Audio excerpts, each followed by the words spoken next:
4,000 breakups, 17 cancelled engagements, and 9 divorces. Oh, great! Daniel Sloss! Sloss, everybody! Good job, man. A story is just a story, and a joke is just a joke. Ladies and gentlemen, I've been Kai Humphries. Thanks for having me. Please welcome Daniel Sloss. Oh my God! I remember that fucking. I mean, it's very good, but I hate you. At what point did you get nervous when the clock started going back? Well, because it was so because like you can see the image change there between 11 and 12 because the 12 was the TED Talk, so that's when I went from fucking Bieber hair, which is the part of my life I find it so hard to fucking forgive.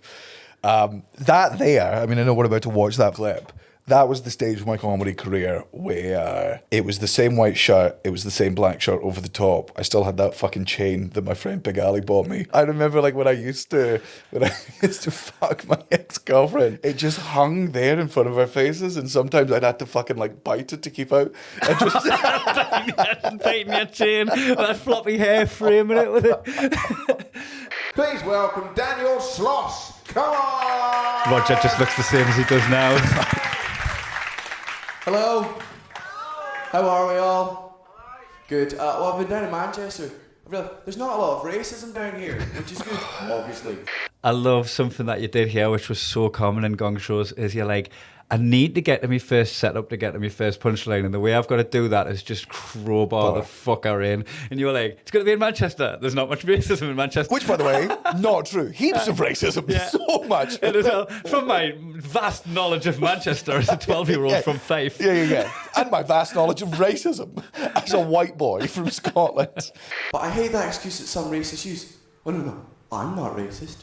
Some of my best friends are black, or Chinese, or whatever. I'm not something because I'm friends with the victims of the alleged crime. That's a crap excuse. That's a thing. No, I'm not a murderer. Some of my best friends are dead. Me? Paedophile? No, of course not. Some of my closest friends are children, right? That's a crap excuse. Right, two things. One, do you see the Ed Byrne impression? I'm doing it in a slightly more Scottish accent. This is an Ed Byrne impression. Also, people who've listened to this podcast for a long time will know that this is the joke that Sean Locke didn't steal off of me, but that we arrived at. This is the joke, I've talked about it many, many times, that comedians can, if they're given the same setup, come up with the same punchline. This is the joke that Sean Locke later went to do in front of me at a comedy club, and I'm like, well, I guess that's fucking dead. I'm glad there's proof that I did it in 2008. I'm really glad. Great. You know how you talk about in your recent show as well about you would sit down and you would write like as a job. There's absolutely nothing natural about this. Well, why should there be? How can it be natural at that point? Imagine. Nice flares, by the way. I think I thought flares were a 90s thing. I think I've just got skinny legs. I don't even They're just regular jeans. Yeah, I think I'm just, I mean, and the hair's excruciating, and the pacing is excruciating. Good, a lot of you are looking at me going, surely it's past your bedtime. Oh my God, it's just an Byrne impression. Don't you have homework to be doing? Some people over here going, oh my God, It's nice because it's like Ed Byrne impression, but like with material Ed Byrne couldn't be doing because of your age. What would mortify you more if you saw yourself doing something deeply racist or homophobic, or if you saw yourself doing something that you still do now? Oh, no. Well, if you would like to support us and the podcast and treat yourself at the same time, we are still sponsored by Thistly Cross Cider, which if you've ever listened to this podcast before, if you've ever been drinking with me in public, you'll know it is my favourite drink in the entire world and something I do consume regularly. We approached them to sponsor us, not vice versa. This is a sponsorship from the heart. It comes in 6 different flavours. There's the award-winning whiskey class, there's original, there's traditional, there's strawberry, there's elderflower, and there are Scottish fruits. All are delicious. All are very good. My personal favourite is the whiskey cask. It's just You might want to be prepared for your 4 days of summer up in Scotland and make your order now, and you're going to get a discount code for being a fan of the podcast. The code is Thistly Sloss July, and the website is thistlycrosscider.co.uk. That again is the code of Thistly Sloss July, and the website is thistlycrosscider.co.uk. Help us to help you, but mainly to help us. I mean, I know I definitely have like fucking fat phobic routines. I know I'd probably definitely had like, definitely did pro-gay stuff, but like probably there was just inbuilt homophobia in that. Like I was being pro-gay, but with like stereotypes, as opposed to like just being, you know, an ally and just ignoring it, being like, oh, gay people are fine because they're really good at dancing, which in itself has, you know, layers of homophobia. So problematic stuff, but not hateful stuff. Yeah. I think there'll be heaps of fucking problematic stuff. I hope I've shared all of this. Like, My name's Daniel Sloss. I was born in England, but I consider myself Scottish because my mum's an alcoholic and my dad's clinically obese. Your dad's never been obese. I had my American cousins over the other week. They said they wanted the full Scottish experience, but I found it hard to stab my relatives. So I just had sex with them. That's not a Scottish stereotype, is it? depends on where it's Scotland, but yeah, incestuous. I thought incest was like the southeast of England and bestiality is the Welsh. Oh, I think I think it's because Fife is very inbreedy. Yeah, Is so it- I think is it's Fife? because you're in England. Yeah. You're making it Scotland instead of Fife. Right, got you. Yeah, got you. That's 100%. Yeah, because I would absolutely, if I was to do an inbred joke, make it about Fife, and that's what it's. Yeah. But there's a lot of controversy these days. Like, prime example, in the paper the other week, does anyone know who Eleanor Simmons is? Oh no. I She was don't. the gold I medal do. winner I know for this Britain joke. in This the is swimming this awful. year In the Paralympics, right? She won gold for us. She was a dwarf. She was only about 3'2", but she Pause it there. Okay, yeah. Guess the punchline. So, what was she doing in the She's a dwarf- Paralympics? she's- I missed she's a that. dwarf. What's She's the a punchline? Dwarf in the Paralympics. Over your head? Something going over your head? You know what I mean? You're not far off it. She was 3'2". She won the gold for us, right? And the next day, the headline read, "She's happy." A seven dwarfs joke.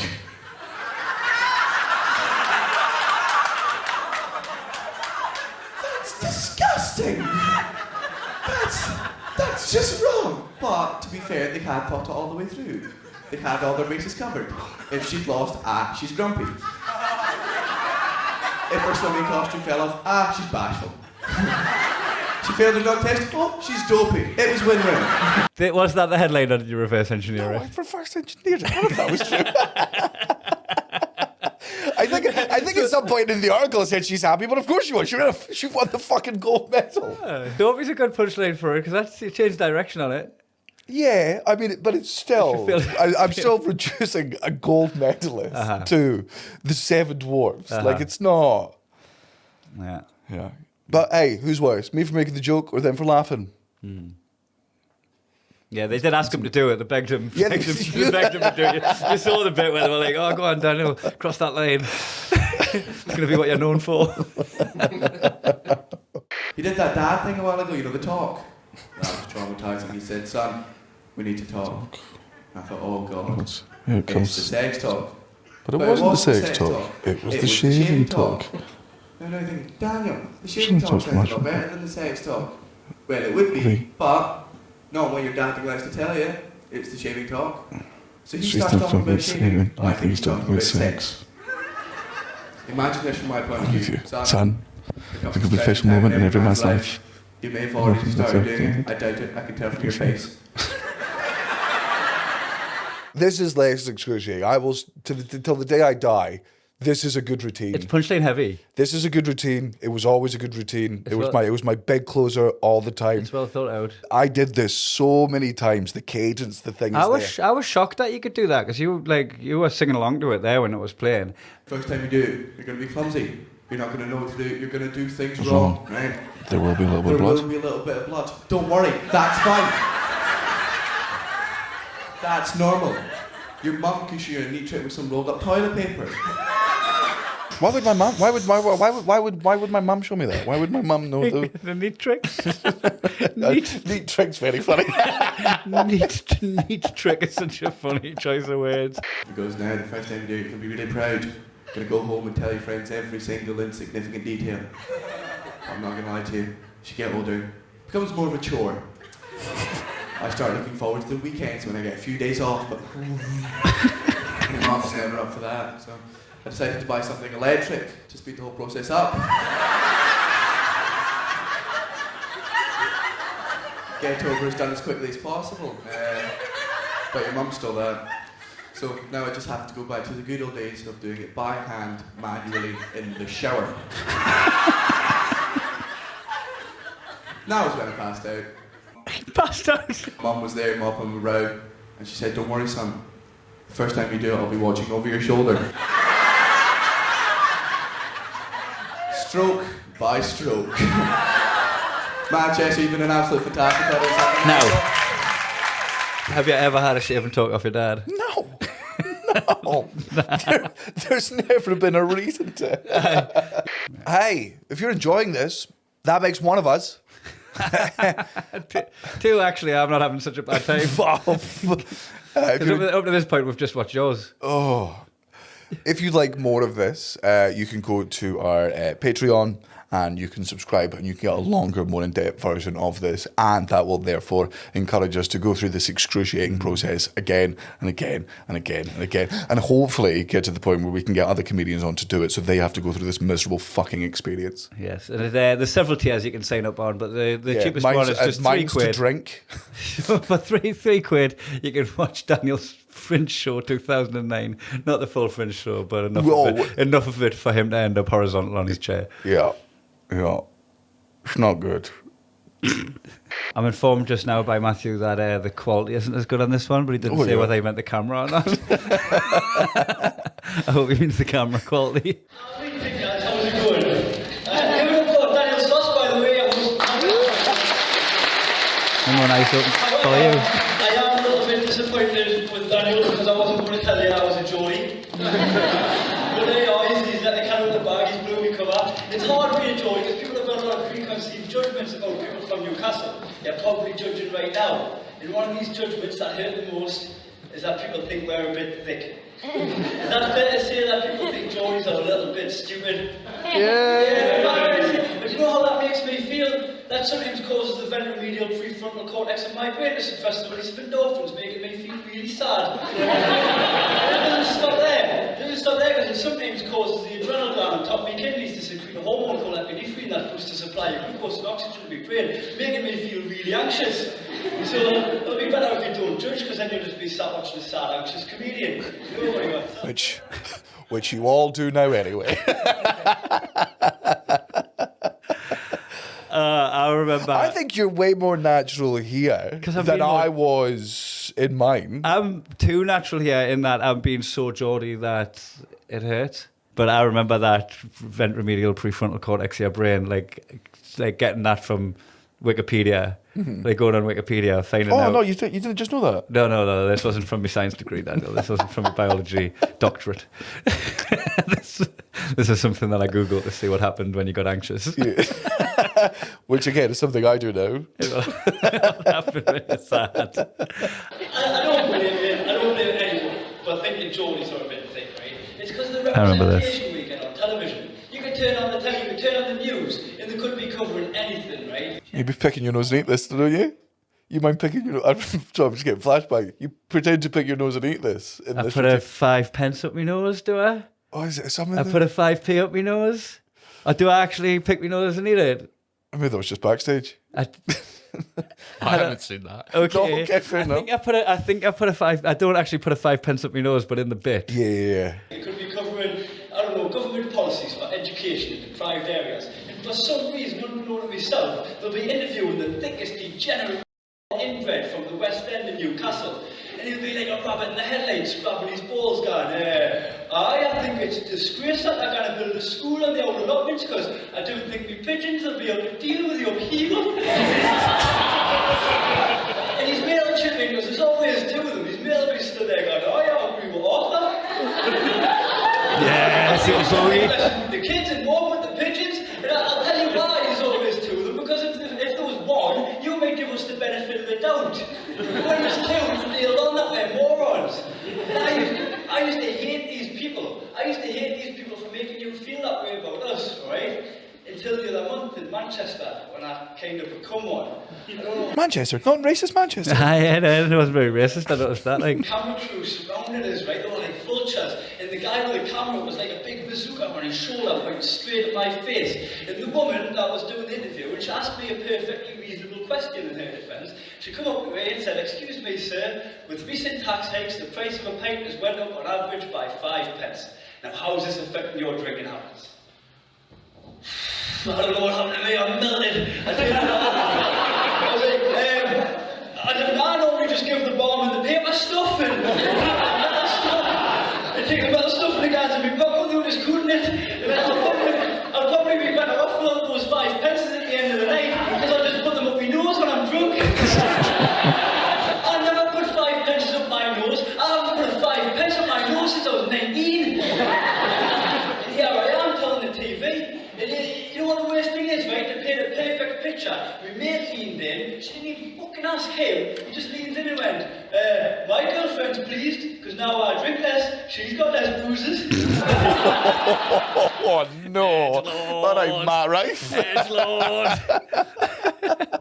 Think you're edgy? I said, and domestic abuse. Yeah, why not?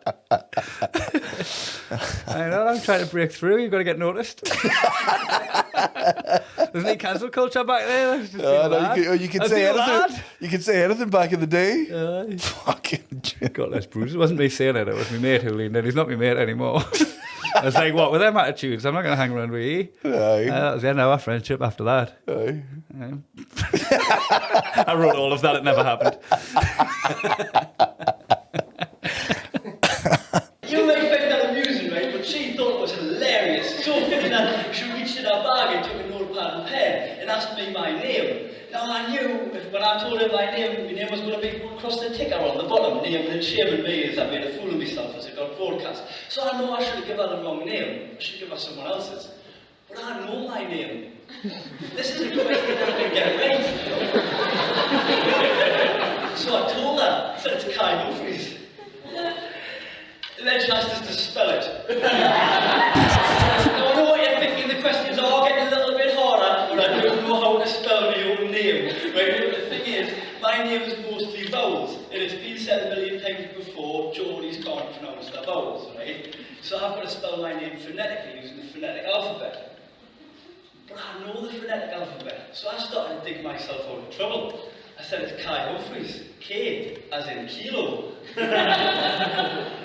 A for alpha. Pause that. Oh no! It was going so well. It was going great. I'd only said getting a woman beat up by my friend, hypothetically. But the air gun was far too far. Oh no! A for alpha. Do you wink as I well? was on a roll, right? And this is when I drove blank in the empty little Geordie head. All I could come up with was, and I, as in my eye man. Which starts with a W. Starts with a what? W. Oh yeah. I didn't think about that for a second. It's like I starts with an A. What you talking about? Should have used that for A. Oh, that finger gun, man. It's that. I wonder if I did that all the time or if I died inside when I did it just then. I wonder, you know how people, like, if you talk about them, it says their ears are burning. I wonder wherever Natalie is right now, whether she just dried up. Aye. Yeah. Oh. Aye, I didn't enjoy that as well. I'm glad, because you were because this. I think this is a way better set. I think you know what's the worst is like I'm just being natural and I naturally did that. I don't want to get into the intellectual material about the economy, because I think we're wrapped up in our own little world with a credit crunch, and we won't stop and think about others. Because I'll tell you who's feeling the pinch worse than us right now. Narnia. Bear with us. Bear with us, I'm going somewhere with this. I fucking hated this routine at the time. I can't wait to watch it again. You know what? I don't think I'm going to mind the routine as like a little joyride, a whimsical joyride. I think if I did it now, again with a different in than Mike dropping Narnia.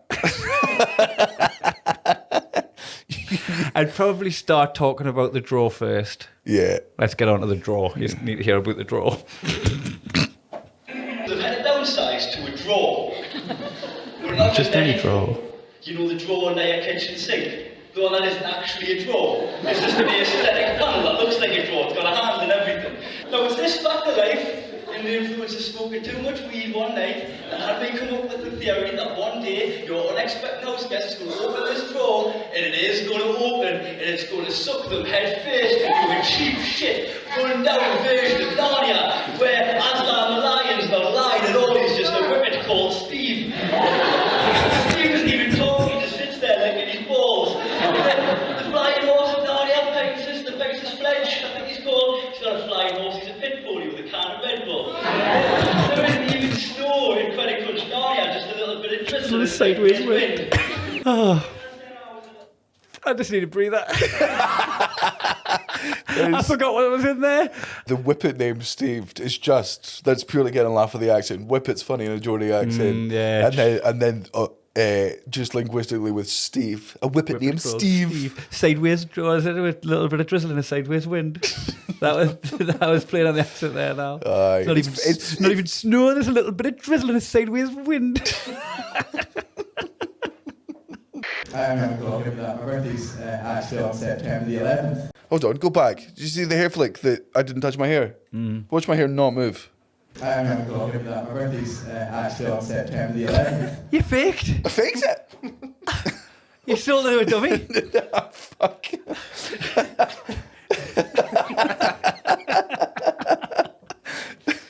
I'm thinking. Because you didn't want to mess your hair up, but you didn't want to look cool. That's what I hate. That's the standard reaction. When's your birthday? September the 11th. I didn't fucking do it. Jeez. It's not like my uncle came up to me and said, what do you want for your birthday? And I went, oh, I don't know, surprise me. Good gag. Good gag. Oh, he's got a crazy sense of humour, that Uncle Osama. No. Yeah, they got what you're talking about. Yeah. So I'm just going to leave you towards this joke. Enjoy the joke! Enjoy the joke! Here comes the airplane. I love doing this job. I was over in Ireland. Do we have any Irish people in the audience, by the way? Any Irish people in? Apart from me doing an Ed Byrne impression? Just me? Only me? All my stuff about Ireland that I got up there. Whereabouts in Ireland are you from? All right, okay, thank God, somewhere I know. Right? Whenever I say it's anyone from Ireland, and they just make up a name and expect me to know where it is. So I love Ireland. I think you're so fantastically casual about violence. Right? Brilliantly casual about violence. Scottish people, we're not casual about violence. We'll go out of our way to be violent, right? Irish people, very casual about violence. Prime example of this, I was doing a gig in Dublin in December. It was about 10:30 on a Friday night, and I was standing in the queue for an ATM, right? There's about 5 of us in this line. I remember this joke existing. I can't remember what it's about. And the reason I can't remember what it's about is because it's a lie. None of this is true. It's one of Deadbeard's childhood memories. It's one of those ones where, you think, oh, this would be funny, or surely this thing.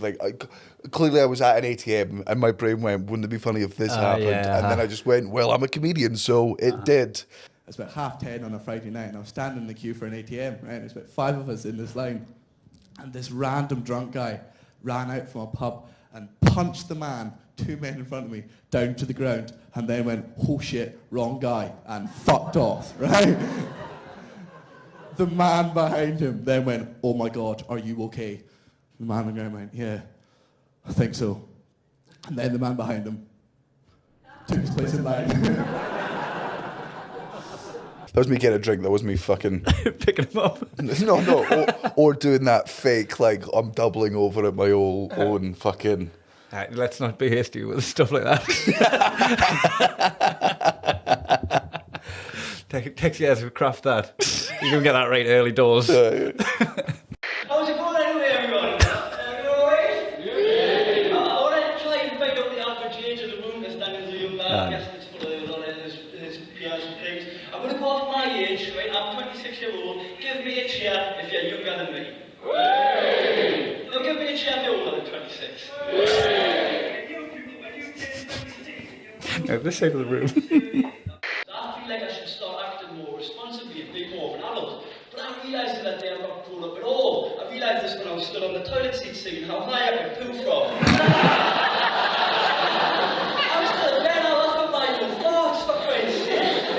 It drives me mad because I remember remember when I was 7-year-old, and my dad, I used to look up at my dad, I thought he knew everything, the meaning of life, how the TV worked, everything, right? Turns out he was 26 years old, he's my age now, he was fucking winging it. When I had my back turned, he was probably still on the toilet seat himself trying to beat his high score. The one thing that's keeping me young through all this is I wake up every morning without fail in a tent. I'm not going to mention the words here, I wake up every morning with a hard on. Not mincing me words. I'm going to fucking beat around the bush, yeah, but I had a hard on. I don't want to sugarcoat it, but my penis was erect. Has any of the men in the room had a massage before for a beautiful woman? Not one of them seedy Bangkok massages with a happy ending. Just No CD book, by the way, just FYI.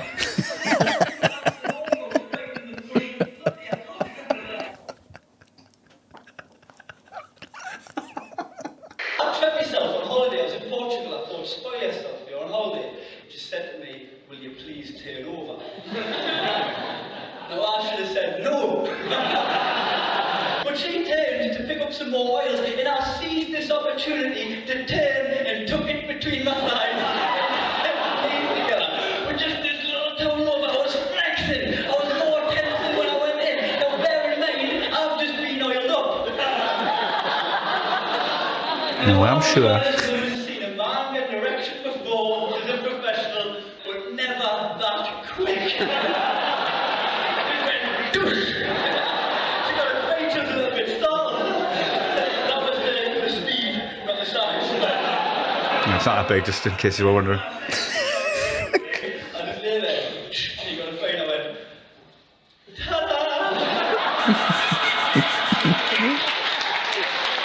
Nice applause break. What does that feel like?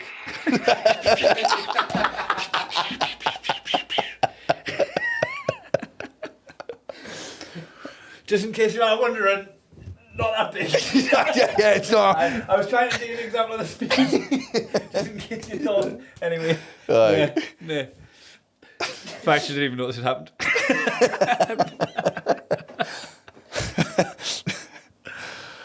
Oh, awful. Just awful. Yeah. It's a really awful experience. Yeah, I wonder how many comedians have this trove, or whether they've just done the right thing and fucking burned it. Headbend it. Yeah. We should try and get some comics on if they've got it. Yeah, We'll get some guests on, and we've done our time. Oh, right. Well, if you enjoyed that, fucking let us know, because otherwise we'll never do it again, which is the dream, as far as I'm concerned. How's everyone doing? Is that all right? What are you enjoying? If you're under 26. The different hands. This for under 26, this one for over 26. Right. Yeah, I'm going to just think about that on the drive home. Yeah. Probably just wing it into the hard shoulder. I'm gonna go in and hold that all against Cara, being like, you fucking married that dweeb. You know what it is? It's only about 5 years until we can start watching the first ever podcast episodes and it'd be like this. Oh. Hey,